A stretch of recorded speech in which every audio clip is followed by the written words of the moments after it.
Who is joining us? Who is this? Savin, S-A-V-I-N. Oh, it's Naropa, Sabine. Oh, Naropa Sabine. Oh, boy. Is it Naropa?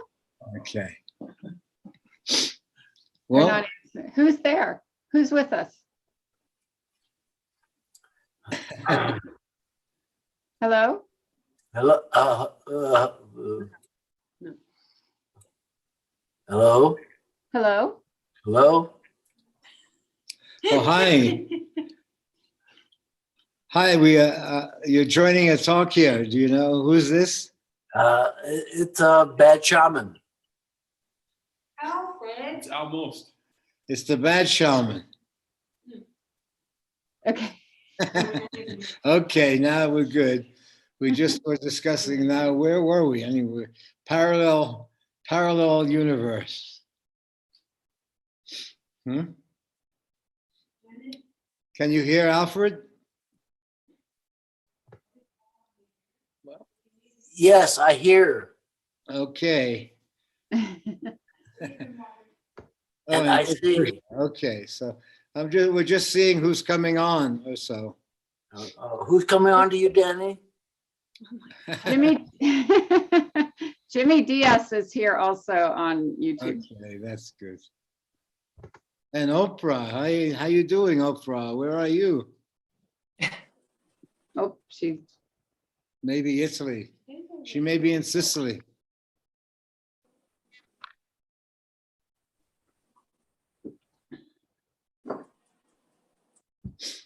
Okay, so let's say the normalcy of our life.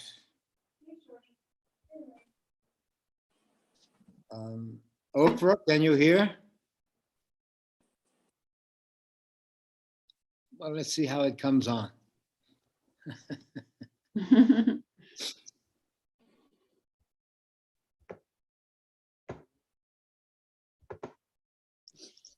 When you look at each of our lives, actually, there's the literalness of the world that you are a citizen with an identity and a history and a number, and that is you. But when you actually look at the life from different perspectives, logical thinking is not the owner of the life. You start to see elements of magical thinking, creative thinking, wishful thinking, Mashugana thinking. So you see that there are many levels, coincidentally. And as I mentioned before, if you discover that you then have a cancer that somehow your father had or your mother had and your grandmother had, and going down the line, you see that somehow the cancer entered the life with you and was also organizing its life while you were organizing your life. There were lives being lived within you. And not only memory lives and situations, but actually there's a moment where there may be a day of reckoning with the body,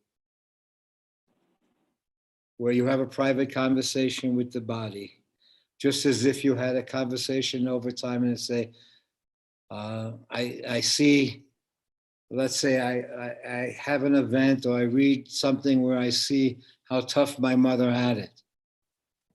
And I grew up not knowing that.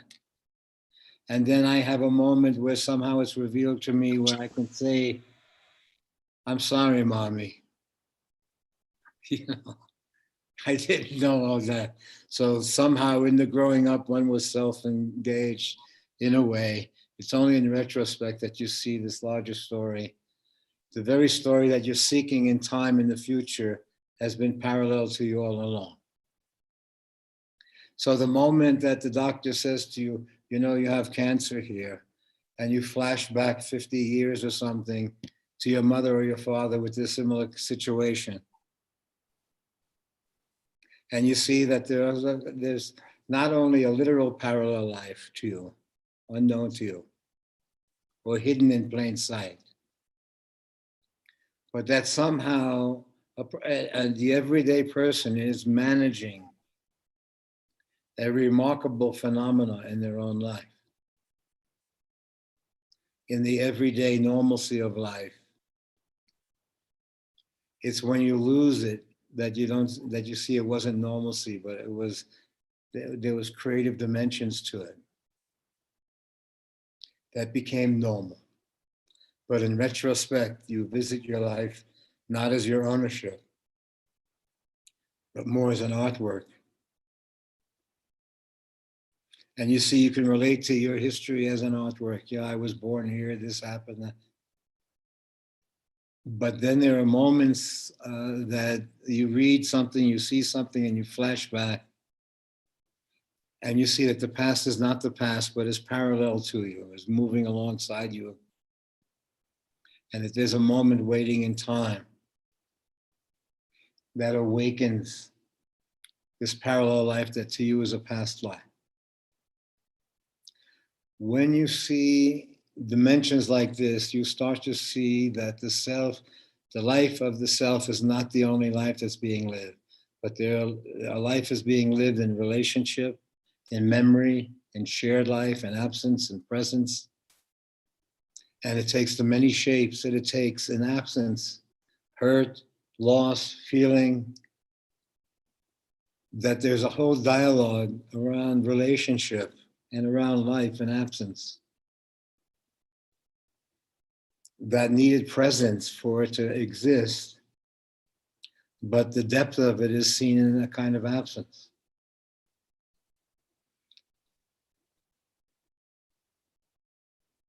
Is this too, so let's say we have an immersive where this is almost as if we were talking about the art of theater or movie making or writing or whatever, where there's a space between somehow, there's a Hippocratic oath of do no harm. If something spiritual or creative is revealed to you deeply, then there's a kind of agreement of the ego not to grab it and make use of it or something,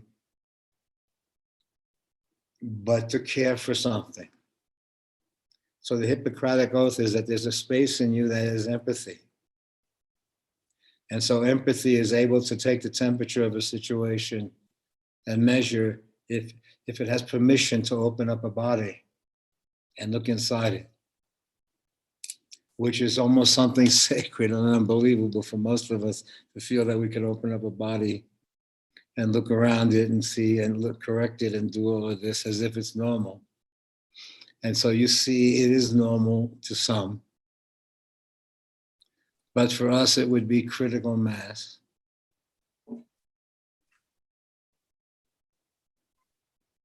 But through a friendship, you visit critical mass in many ways. And you see parallel lives being lived simultaneously. But there is something that happens when you are then see, if I meet my mother, not as my mother, but a woman who happened to be my mother, but a human being that any stranger could have known, and any affair, she was free as a person then to live a life, but as a mother, she was not. So let's say from the child, a concealed life becomes a flaw when in fact you see that that's the human, that the literal mother stops you from meeting the human being who was doing mother for you. So then you have elements where you stumble upon parallel lives. A letter, a writing, someone saying something, an incident, but it sheds light on your life, not as your possessive, but that there was a parallel experience while you were growing up, while you were living, while you were continuing, while you were going on. There was also this theater that you were in. And you access it only in retrospect, that there was a privacy even within the family.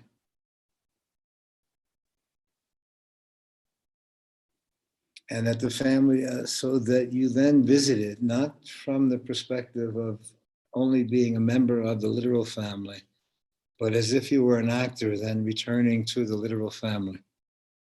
And you see how you've drawn on your family creatively to reach certain feelings, to locate certain expressions. So as the life becomes more involved in the life itself as an artwork, so therefore what one is doing is in the neighborhood of an artwork, even in the everyday. The everyday then, and in fact it has seemingly happened in our time as it's, this 2 years is almost a 1 day, 2 days, or 1 month, or time is scrambled. So creative time is not based on the continuum so much, but the ability to explore. And when the ability to explore is there, certain things that were taken for granted are revealed. So you see in the continuity of the mind, it takes the everyday as normal. But in the exploring mind, the everyday then has dimensions that were hidden in it, that one needed to be there for. And as it revealed itself, it shifted your own consciousness. You started to see that there was a thread that ran through the life. And that when you've taken up the creative life somewhat, and that creative life may be one who's a screw up in the regular world, in the literal world of achievement or pursuit, or because generally in the exploration of the art of it, there's an integrity to it. But once it is in the pursuit of the butt, suppose, or survival, once survival grips it, it starts to lose its peripheral vision of life. And it thinks its survival is dependent on this job, on this situation, on the circumstance that it's in. And it's not sure what that survival means. Is it survival of the body it's talking about? Is it survival of the self? So any time that there's an event that causes a reflection on what one took for granted as normalcy, you see it in one sense, a love affair opened up a doorway of exploration between the people. But it would be considered wishful thinking if the feeling wasn't there. So the feeling opened up a doorway perceptively. If the feeling is lost or it starts to shift or the people separate from each other in some way, you can see the structure that they're in starts to also fall apart. And then they're engaged in maintaining a structure that's falling apart. But you also see that somehow life is missing a hey baby, an honest, heartfelt conversation of hey baby, where are we in this situation? And so events, but you also see how deeply avoided that conversation is. It is not, I think, a psychological one. They attempt to make it into an organized thing, but I think that the hey baby conversation has to be genuinely a hey baby conversation, not have a motive of survival or continuity, but that the motive is grace.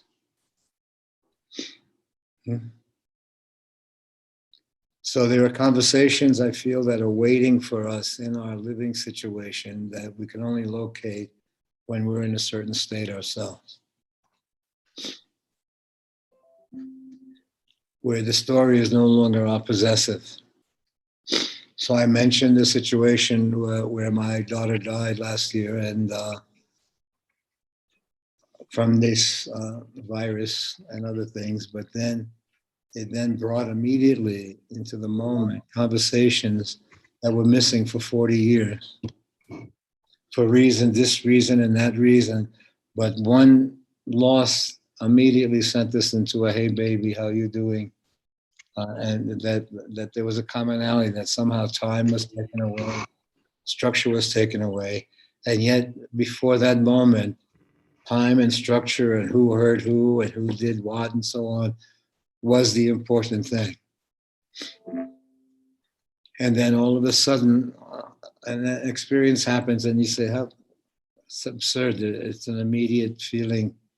And you see the whole philosophy of I and thou is not a philosophy. In fact, it is revealed to be happening. I and thou is happening in one's life, and experience reveals it. The reason that the story hurt in time was because it was that close. It was that intimate. So for it to hurt on that level, there had to be something real on one level lost. So as one visits one's life, it's not an ownership of one's life. To some extent, it's seeing it for almost creatively the first time. An incident forces a revelation. And a revelation clears the story in a way by taking it away from the possessive of the self. And you see that the journey was lived on many levels. There was a literal level that you measure the personas when they arrive and they take form and have name and shape, and therefore their lives become more karmically based on their history. There are some who cannot live the historical drama so easily without screwing up in a way that takes them into more of a mystery life. So let's say experientially, people are experiencing different levels of their existence. The survival level of existence then has a belief system of continuity that tells it what to do with rules. The creative sense of existence has a more intuitive relationship to the mystery. And so therefore its life is more of a creative one.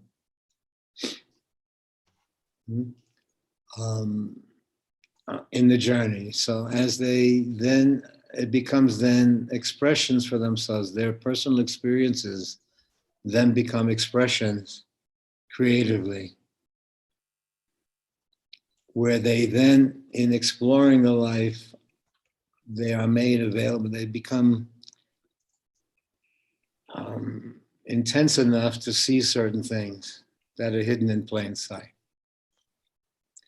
You see then that all of life is missing a heartfelt conversation. But you also discover that a heartfelt conversation has to actually be a heartfelt conversation, not a contrived one, not a made up one. So it's the failure, the attempts at it. But you also understand that in the negotiation with the other, there is an I and thou, that the other is not some stranger or some circumstance, but essentially there is a human element.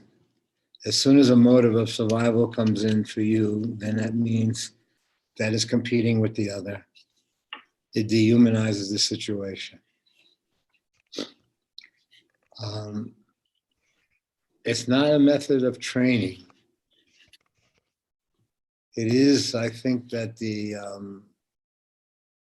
human has to be genuine in some way. Let's say that there's also a point in life where the exploration is genuine.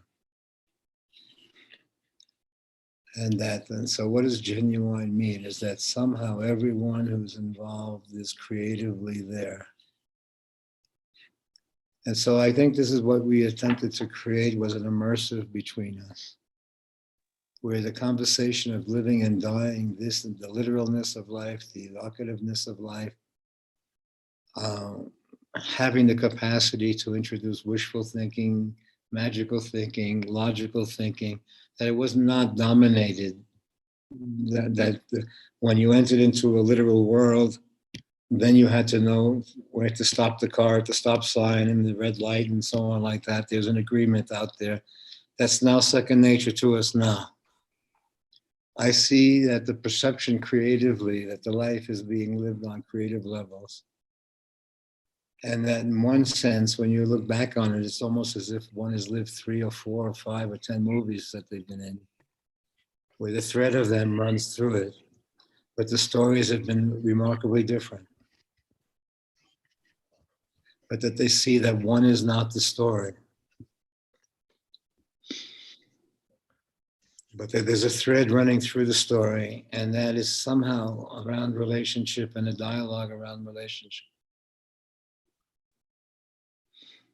And in the dialogue around relationships, the lives integrate into a common purpose for a period. A common feeling allows a common purpose. So the normalcy of it all is discovered in a kind of loss. Because the self is not so much in the self-survival is not the dominant factor in it. What really happened in one's own life is yet to be discovered. One has a version of events. But some accident waiting, some little indication, something there reveals or sheds light on a parallel dimension. And when you see the parallel dimension in one's own life, you start to see that there has always been something sacred without it being woo-woo and scary and costume drama, but that there has always been an energy in one's life that one accesses, that has a relationship to the mystery of life, not so much the history of life. And one has access to one's life as mystery. Usually there's an accident waiting that opens up some light of what really happened in one's actual life, not in terms of literal terms, but it gives a life to the other. It sees you from another perspective. But the one deep dimension that is usually utilized is to have what the mirror sees looking into the story. The mirror sees not the history, but the mystery. And when in fact you see it from the other side, you see elements of the mystery of your life. That it wasn't your life. That somehow there was a before you, literally, that entered into the life. And somehow there's an after you. And so that the you as the body, you as the being is an aspect of the experience. Now that lends itself to conjecture, structure, projection, but I don't think from the other side of the mirror that it looks for answers. So from my experience of touching the energy, it's not an answer to the problem. It's more like it's your life to live. And when in fact you then saw that your life was somehow a creative life, you see then from a creative life, the questions that are coming to you are not given answers of what you should do or what you shouldn't do. It's your call. So when your call, meaning that you're caring for something, the idea not only that one is surviving a life because it's given to them, but in fact one has an element of experience that they are now caring for something. It's almost they're caring for something in their body, in their life, in their circumstance, as if it resembles a kind of pregnancy, that there's something deeper than you happening while you are happening, while you are surviving, while you are living. There's also something that you're caring for. It resembles a pregnancy, but it's not literalized that way as an issue. It is, in fact, something that has run through your life throughout it. It resembles what you've been caring for throughout your life anyway. But you then come into moments where you're conscious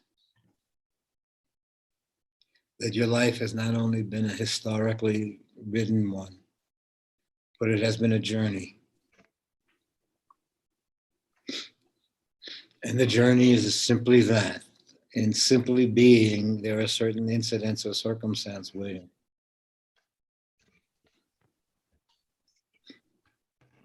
And in the interaction, you could see that everything has been almost accidental in our life anyway. That it's all seemed logical and planned and this and that. But you see how the accidents of our life, the accidents of relationship and situation And yet, when you fly above it, you see what looks like accidents or mashugana, or what they call crazy or dumb or whatever is brilliantly conceived. You see that the whole historical premise, that the history has come out of the mystery, an accidental meeting, a glance, a look, this way, or when I look at the history then of families in Europe or whatever, it's like boy meets girl. They were all disenfranchised people, with religions telling them what they could and couldn't do and shouldn't do. So you see that boys and girls ran away and did so much of this. And I was exploring that in my own family there. That it was just simply a boy and meets a girl and they fall in love and they have to run away or they have to hide it because their culture doesn't allow it. Or and the remarkable movie, it would be a remarkable movie to watch, but it'd be tough to live in. But if you understood the movie of it, you would try to capture in the artwork of making a movie of an actual event, you would try to capture the actual thread that ran through a life that had tension running through it all the time as normalcy. And that where there was a tension because there was some undercurrent that was kind of, as I say, missing a heartfelt conversation, an impossible conversation where we'll say the parents can tell the kids, look, kids, this is what's happening for us. And it's cool. We both have a feeling for you and yeah, lots of luck. I think God doesn't want you to have that conversation in some religions, right? You have to have someone else do it for you. So somehow, honest conversation doesn't always mean literally honest conversation like a legal conversation. It means, comes close to an I and thou dimension, that the being that you're talking to is yourself also. So there may be things that are discrete, but there's no longer a need for sneakiness, for hiding, which then creates its own toxic element, but which is natural in the world, that the motives are hidden. So somehow in the degree of clarity is there, when one enters into the life situation that they're in, from the perception, you go into the story, we see that your family, you came out of a mystery, not so much a history. They made a history out of it, but you see it was just Meshuggah people falling in love, having arguments, doing their thing, and you came out of that scenario. And to some extent, it's creative, but it's not creative if you're repeating it, if it's organized into your being. So an event may happen where you see that you don't come from the literalacy of a family, you come from this creative act itself. And what would look like normalcy, you can have a good laugh at your own normalcy. And you see how really strange your life has been. And how really challenging and creative it has been creative all along, while it's literalized and normalized. So you may find yourself in this country or that country or this situation or in that role.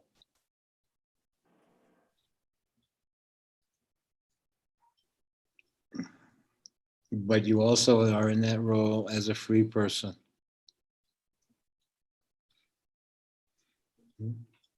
And that somehow we've utilized the relationship or the getting together to see dimensions of being free, meaning no longer organized literally to the continuity of the story,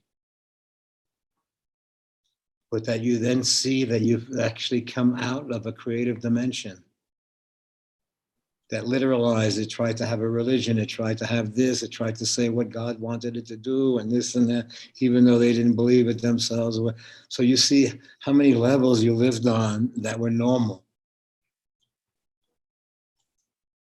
So the remarkableness was already there in the normalcy. When the normalcy is illuminated, you see that there are many levels that you're living on.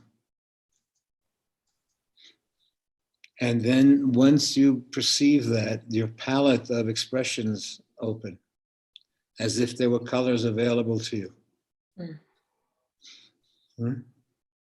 That wishful thinking is available to you, not as an escapist or magical thinking.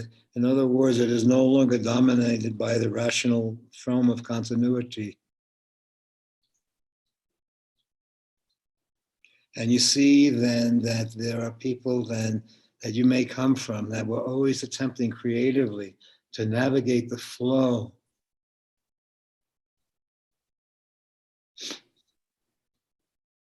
so that they can have a creative life.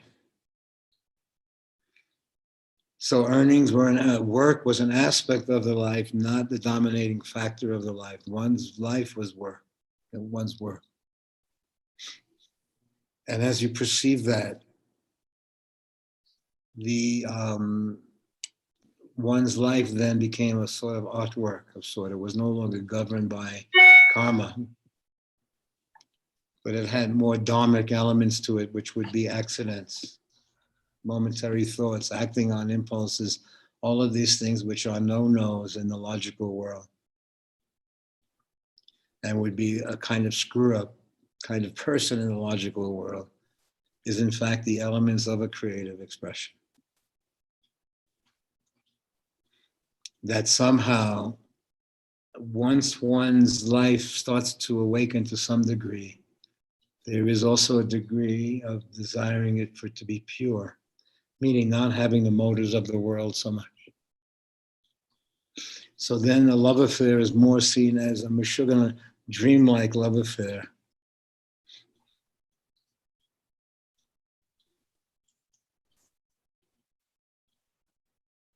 That's based on sort of genuine feelings and thoughts, not so much the need to survive. And the need to survive seems to be the predominant feature in the world. So then coming from a different place is seen as very different. But actually the exploration of what it is to be alive, the dimensions of it, the relationships that come out of that question, have a kind of feeling in them that's more around friendship, the integrity that comes with friendship when there's a shared feeling. It's not contractual, it's not laid out that way. But somehow even an offhanded conversation with someone maybe shared something that you couldn't share literally with the family or with anyone else. So you see that somehow hidden in friendship is, it frees the energy. Where then even after that conversation, just a look passing by or something like that would be an exchange of that conversation. You see that there is always a creative dialogue going on while one has a literal life. So this question that we've been sharing, where we've normalized and immersive, where we're taking the everyday and looking at it. And so then someone mentioned a few weeks ago about mushrooms, taking mushrooms or trying this or trying that towards, and I was saying, from my perspective, it's more where you're coming from, because you'd like it to be second nature to you now. If you have a cup of coffee before you go somewhere, it's normalized, it doesn't need an explanation, but everyone knows that it's a kind of pickup. And let's say that intuitively you're doing that throughout your day, even the flavor of salt, you know what it is, the flavor of pepper, this. So throughout your day, you are dealing with substances and situations. And they're second nature to you now. You measure how much you should take, if it's over salted, if it's over this, if it's over pepper. So somehow this remarkable being is able to deal with nuances that it can't even explain yet, why a person can distinguish between this and that and what happens in the body and how the levels of it, and it's still trying to, and then you say, no, it's not the body, it's you. The body is you. It will let you know it's you if something happens. And I say, so then they say, so what was it there for me? And I say, there's a moment when you're going to meet your body, not as some instrument that you're telling what to do and you're going to decide and make decisions, and where somehow you have a conversation with the hey baby conversation with the body, almost as if it is for the first time you meet it. You're not fixing it, you're not treating it, you're not telling it what to do, you're not making muscles out of it, or you're meeting it. And somehow you're having a conversation, may literalize as a conversation. But you see that no matter what you think you want to do, the body is actually very much a part of what's going on. So if in fact, when I kid around, they say with the vaccination that the immune system said, man, it kicked you in the ass, you didn't consult me. It wasn't a question of doing. The body doesn't have this idea of not to do or to do. The body kind of is measuring and monitoring. It's handled all the crap that you've done. But basically, if in fact you see what much many of us have done to our body, the body must think that we hate it to some degree, the way we've treated it. So consultation to one's own body, not as if it was some abstract thing,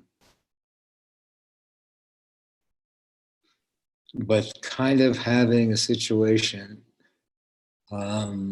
which I'm having. And it's not, I can't say literal conversation, but there is a consideration to some extent of it, being into it and so on.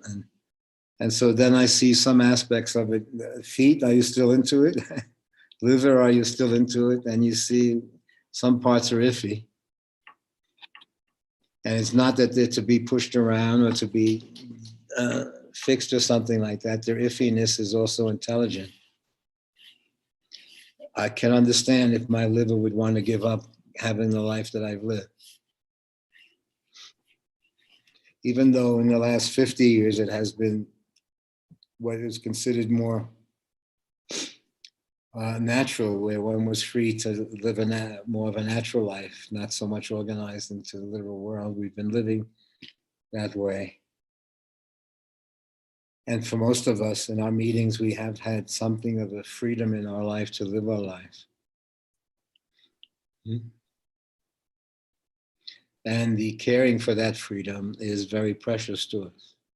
Now that again may literalize from the religious being having to join a religion, which then has rules and steps and tells you what to do, where the religious being, where the religious feeling is second nature to them now. The study of what is natural to them now has a different element. It's not so much of the study of what one feels then opens up dimensions that are hidden from the logical way of thinking. In other words, if you devoted yourself to growing, you would start to discover dimensions that you drove by, or you thought you knew by reading or so on. But if you've dug into the soil and found it and interacted with the insects and animals around you and the seasons and the circumstance, you had to somewhat stop what you were doing literally out there to see that this operated at a different time and a different zone, a different perspective and different feelings, and that the earth wouldn't let you just get away with baloney knowledge. You had to put your hands into it. You had to actualize what you knew literally with what you felt and what you saw.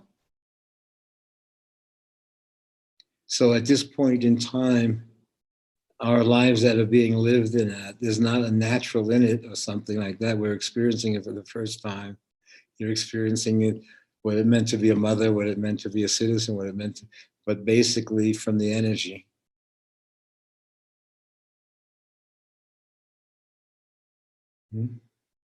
And so when we discuss things, it's how to navigate the literal world. That's kind of forcing literal decisions when they're creative.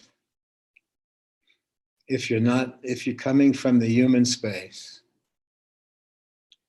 then you see that throughout your life, there's been something protective of the human in yourself.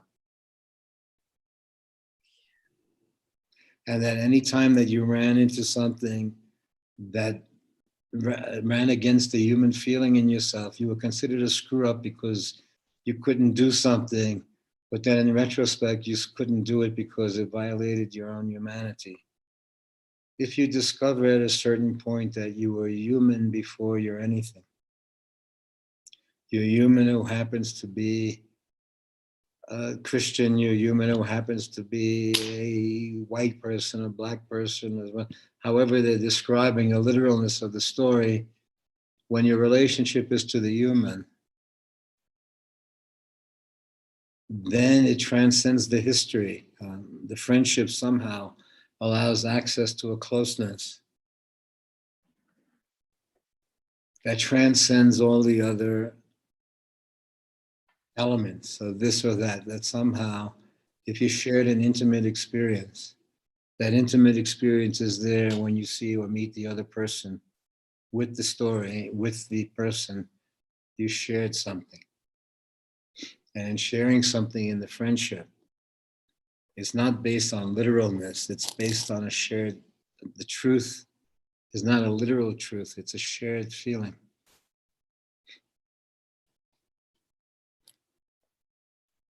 And when that feeling is lost, the structure starts to crumble. And generally, you could see inherently in the form, a feeling may make a circumstance, but if the feeling shifts, you see there's lag time. A feeling may shift, but then you see time around the structure that was based on the feeling will then have its own time. But it's subject to you could see the moment when something happened, a shift happened, and then you can see in retrospect the form on many levels, the form taking different shape. Now, let's say, can one see that happening if they're in it? And they say, well, let's try, I'll take something. And I say, why? He says, because if you're in it, there is something that resists being seen.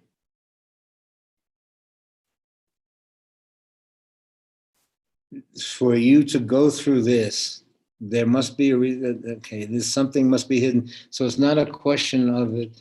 There is an experience inherently in the story that you will be exposed to in retrospect. But you see then that the sheer reason that you had the experience was to have the experience. And you see the whole grid of your life was organized. And you then understand you almost engineered a broken heart for yourself. And you try to explain away with reasons. Well, this one, that, they're too short, they're too tall, they said this, they said that. And then you see, suddenly a feeling did away with all that stuff. But then all of this stuff came in, they're short, they're tall, they got money, they don't have money. The story starts to become the literal fact. And then the story tries to explain itself. Well, we really this, we thought this, we believe in this and we believe in that. You understand? And tries to literalize itself when in fact it is a feeling that has allowed this conversation to happen. And it was a conversation, somehow the relationship is causing a conversation to take place that needed to happen that the people in it couldn't have. So you understand that somehow, once you are in the world around the exploration, you are also in the world around the heartfelt conversation that is essentially resisted, that is essentially condemned, that is cursed, that is called all sorts of names. Because the relationship to a heartfelt conversation is a relationship to one's humanity. And in the absence of that humanity, no sort of training to do this or to do that, because the still effect of the training is continuity. So there's a gradualness in the social fabric of freedom, supposedly, But in the perception of friendship, freedom happens in the perception. The friendship transcends the history to the mystery being normal. And that's what they say in some of these explorations in the psychedelics or whatever. There is a friendship that then comes in a shared experience. That even if you pass the person by a year or so later, just an eye glance or whatever, was some of the situations in the past when we were younger around acid and going to India and this and that, that relationships came out of a glance or this or that. They were not, they seemed to come out of accidents of circumstance. Meaning that they didn't seem to have a motive, and they were accidents or whatever. There was not so much motives, but circumstance that came out of were relationships that was said, hey baby, would you like to try this thing? So some of the relationships that we experienced coming out of the years ago and this exploration were then coming out of our journey, not so much out of the history, where more the history was more poetry for the person. That you came out of in releasing the story of the parents from literalizing them as parents and seeing there were people who were doing parents. You then met what everyone in your neighborhood knew, but you found out. Finding out is different. Discovery is different. And I say, why? Because it's not the ego that discovered. It was an accidental meeting, or this happened, or that happened. So it's not a possessive. You see, the ego possesses one story. So there's an accident waiting that you see something that the ego won't allow you to see. If the ego is blaming the parents for its continuity, then any indication that they were human or schmucky or dopey or they didn't know what they were doing, they would resist. So when the continuity is based on one's interpretation of the story, then there's a moment waiting of revelation. That moment of revelation, the hey baby conversation that comes out of it has to come from a true place, not so much the continuity of the self, but a shared humanity, where you have an experience then with your history and your family. Not so much the literalness of your family, but you see there was a shared humanity and a shared experience. The perception of this introduces art into the life. Not so much that the life means that something is awakened in you where you see these other dimensions in your own existence. So at the same time, your family may be just people, give them a break. Trying to keep it together. Your other dimension sees what we have been discussing in the last few weeks, almost holy shit. That the literal life, the survival life is based on a bullshit, but you see the other dimensions that are undergoing, the other forces, once they're revealed, you see a holy dimension simultaneously taking place. When you see that, you see hidden in the bullshit is another dimension. And that your life, in fact, becomes less possessive of your life and more a responsibility for caring for the thread that runs through it. In other words, it has more of the writer or the director or something that shows the soul of the story. Because as you become literally irrelevant to the literal story and its continuity, and as your life becomes more reflective and it resembles Buddha, which would be that you got off the bus and you had to cross the road to talk to this character who just sat there all the time. And sitting there is what he did. So you had to stop what you were doing to some degree and be interested in what was happening. And when you were interested in what's happening, you met a parallel world that was coexisting. If you saw that world deeply enough, it became your life.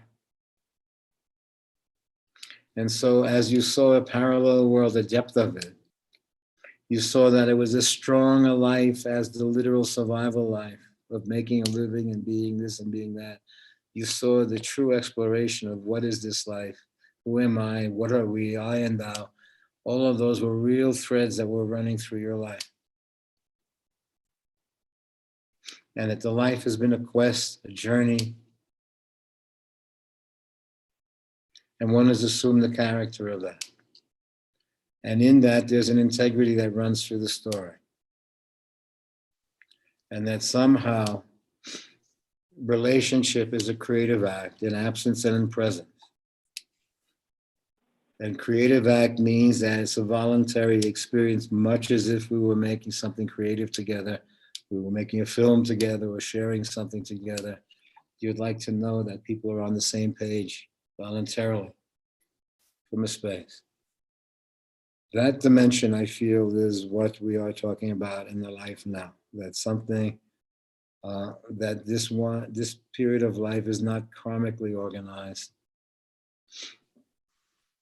but it has a dharma running through it. And that time is relative in it. It's more parallel time than it is literal time. But that each of us have the time there creatively to fill our life. That still there is not a knock at the door or they're coming after us to that degree or something, that we've had creative time to play with in the midst of this happening. So at the same time, it was real to some degree here and there, whatever.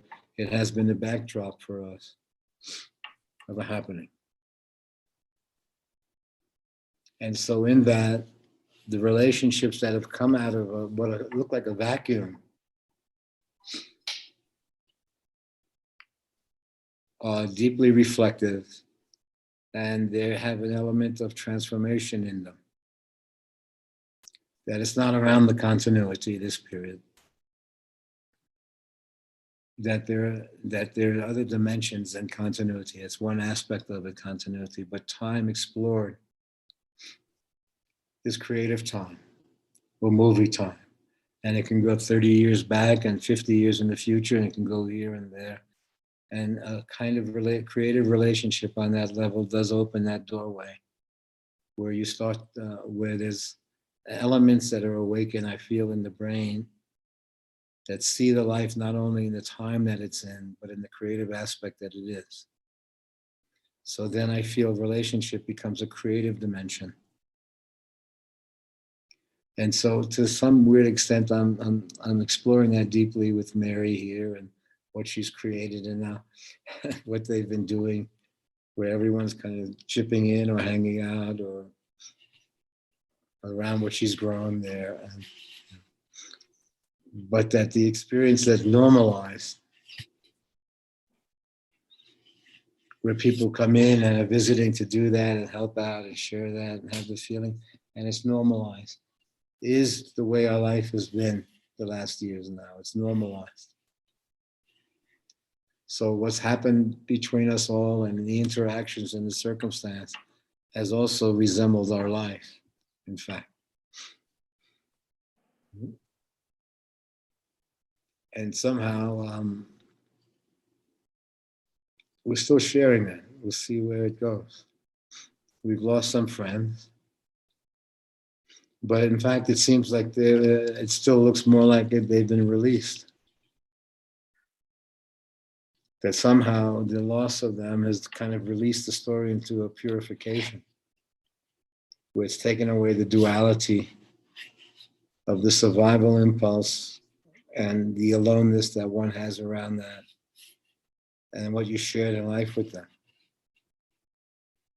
So somehow you can see that what you shared still exists in your memory and your feelings and your interaction, and in friendships that you have, you can see the relationship running through it. So you can see past lives, pre-lives, full lives, all of the questions that one has about what is this life, you can see happening normally in front of you. is there a John after the form? And I say, I think that there's somehow more of a John after the form, because I hadn't seen him so much because of the virus anyway, and we haven't seen each other literally. So basically, there's more of a John in terms of reflection of how the story unfolded, how the interaction, the play that it was, the many levels that it existed on. And you would see then when you ran into the self, and when you ran into the friend, and you ran into the feeling. And you would also see that when there was a feeling there, then relationships were very much like family. Somehow you owed it something that wasn't spelled out, but you couldn't turn your back on. So somehow in the creative relationship, when there was a glance of people who recognized each other, somehow there was an empathy shared. And somehow when there is an empathy shared, it allowed you access your normalized relationship from the empathy. Now, what did that mean? If you saw someone hurt and you met them that way and you saw, are you okay? And you cared for them, then you see that incident would be there in the relationship, even if you saw them a year later or whatever. You say, oh, how are you doing now? So you see the remarkableness of oneself, how it is able to have parallel lives going on simultaneously, and how there's an incident that kicks off something that has been kind of hidden in one's brain or something, or dormant. But once awakened, it's awakened. And then once it's awakened, you see there's a dimension, a light that is now shown on the life, that is coming from a different place, not so much the self, but it's revelatory. And you meet your own life from a different perspective, not from ownership, but from a kind of wonderment that all of this was happening while you were watching Netflix. And in fact, if you see the Netflix that you were watching, you'll see that it's pretty consistent with something that you're interested in. But you get to see then in the Netflix what you now are seeing in life. You're seeing parallel lives being lived. While the person has a function or a duty, you also see their yearning, their hurts, their hopes, the normalcy of a life lived on many dimensions. The normalcy of an immune system dealing with such a remarkable situation that they're still up in the air as to what's going on about it. The normalcy of living is to meet a creative act on many levels. But once it is exposed to you or perceived by you, it becomes somehow sacred. Not as rule-bound. You see that something in you has always eluded the rule-bound existence, because you understand that once you introduce that literal motive of continuity to the story, it diminished the naive. There needed to be a naive. What looked like stupidity to the world was naive, meaning that the motive of the possessive wasn't there. It was still interested deeply in seeing something. So it looked like naive, but in fact, the creative use of the naive state is something different than being naive. It's the kind of creative utilization of naive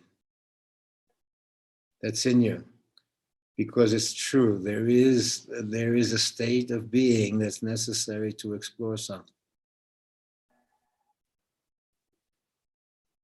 And it somehow measures. Naive doesn't mean stupid to it. It means that you don't have a motive beforehand. that then comes into the story. So even the exploration of God or no God, that you don't have a motive beforehand or a storyline beforehand, but it's a genuine exploration, then you'll see from you as a being that there is and there isn't simultaneously. There's a simultaneity, that dying and living are a simultaneity, not some future event. Your capacity to recognize it is based on an event or a future event, but there's a simultaneity to living and dying. And there is a conversation that is inherently in the body, in the being. And I think from that conversation in the body and in the being, it's not distinguishing between being and body, that the particles somehow in flux. So the absence of form and the presence of form are somehow coexisting. To the person experiencing it, there is a schematic structure around the avoidance of the death experience or making it into a literalness. And that becomes the premise of doing something, is that you're avoiding this experience. But there are moments when, in fact, you come back into the world after having had that experience. And you're coming from a different place than continuity. Then you see that the life of continuity dismissed the life of exploration. When one comes back into their life, after, we'll say, after having died to the literalness of it, one has dimensions that are awakened, that the conversation is on another level, then it's a creative one. And you see then that you are having a conversation with the mystery. Now it comes across in the literal world as a face in the crowd, or an accidental meeting or something. And it kind of has to be accidental, not because of that. It's not really accidental in the scheme of things, but accidental meaning no motive, literally, that somehow it slips past your gauge and touches you. Somehow a shared experience allows a conversation. That is no longer, hey baby, haven't I met you someplace before, or something like that. But is in fact a kind of care.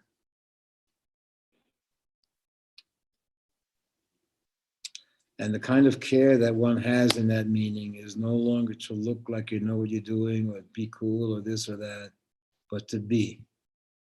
You see then that the relationships now that are coming into your life are kind of based more on being.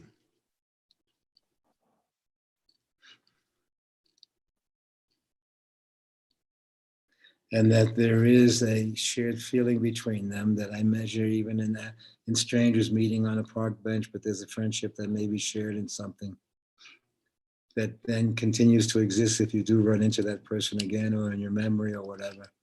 So you see that the literalness is not the only life being lived, but that memory is a very strong aspect of the experience of having lived. And that the memory has a truer relationship to the story. But truth doesn't mean in your face. It means that it doesn't lie to itself. It's not hiding the dimensions. That it comes from the creative dimension. So when it reflects on its life, it sees it's awakened to the creative dimension that was there while you were living it and was hidden in plain sight. As when I kid around with a relationship with Mary allows me to be in New Mexico and would have been a strange interaction is normalized. And yet it's our everyday. And yet it's our theater. So therefore it can't have too radical attempt to save it or do this or to do that, because there is a sense of it being theater and voluntary. And somehow, as long as you're into it, it has an existence then the literal existence is something that you choose to do coming from that feeling. I say, coming from that feeling, one enters into the literal world. And you see that navigating the literal world is your call. because there's a literal world. You understand it pretty clearly, but you also understand the creative dimensions that run through it. So somehow where there would be separation, if there was friendship, the separation would disappear. And yet people who were separated, you could never talk them out of it with this or that, because that feeling, the absence of that feeling means that the person needs to be persuaded. Lots of love. But once that feeling is there, it seems to cut through the history into the mystery, that something shared creates an integrity between people. And when that integrity is lost, the form is lost that they're in. Because you were there for a moment where you saw what the other person was feeling because it was similar to how you feel and how you are. So at one point you were close enough to intuit something. Even in the absence of the person, you could intuit their experience. You shared something deeply. I feel we are sharing something deeply in the everyday conversation between us. And once that a kind of immersive is there, I feel that there's a creative perspective that comes out of that in one's own life,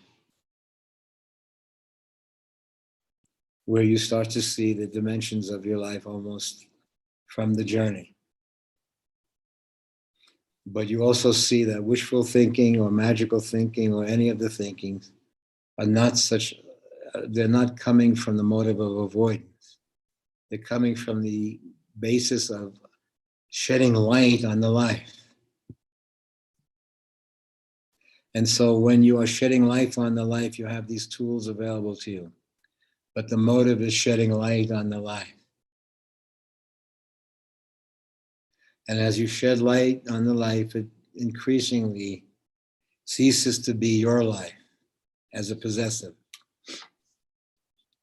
It's almost your life then as an experiment.